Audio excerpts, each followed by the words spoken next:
Is there anything more annoying as a photographer than thinking you've got the coolest shot on the planet, then getting it back to the homestead, putting it up on the computer, only to discover that it's ever so slightly blurry? This is Michael Kircher with a few tips on how to stabilize your camera.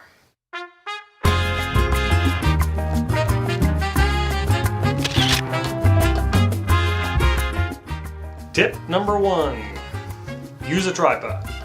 Alright, there you go. Thanks for coming. Just kidding, but seriously, when you can, do use a tripod.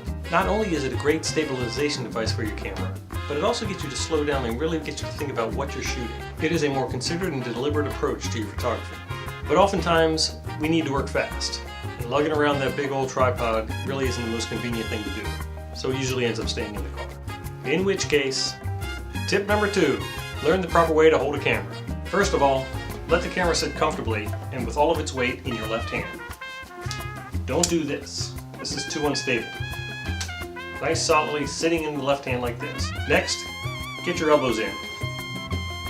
Elbows akimbo, unstable. Get them in, up against your ribs. Acts almost like a natural tripod. Next, the eyepiece to the eyebrow. The camera firmly in your left hand, elbows against your chest. Press your eyebrow against the eyepiece for another point of contact, further stabilizing the camera. Do this all the time. Even when you're outside, broad daylight, shooting at 1/1000th of a second. Get used to this, make it a habit, because one day you'll be shooting in a dimly lit pub or out on the street at dusk, and you'll need that little extra bit of stabilization, and it'll come naturally to you. You won't even have to think about it. Tip number 3, rest the camera on your shoulder. This is especially useful for big, heavy DSLRs like this.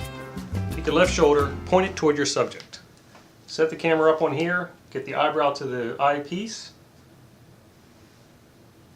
and there you have it. Tip number 4, lean against a wall,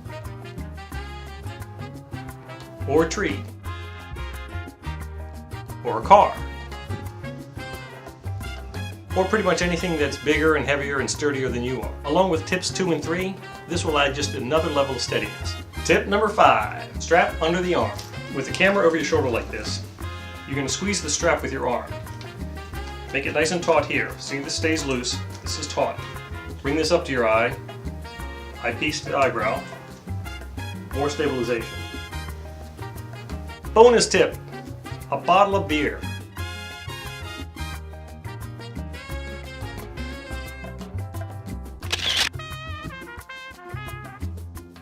That's right, a bottle of beer. So there you are. You're now a camera stabilizing fool. Get out there and practice these techniques. Try to come up with some of your own. And if you do, don't forget to share. And so until next time, good light and good shooting.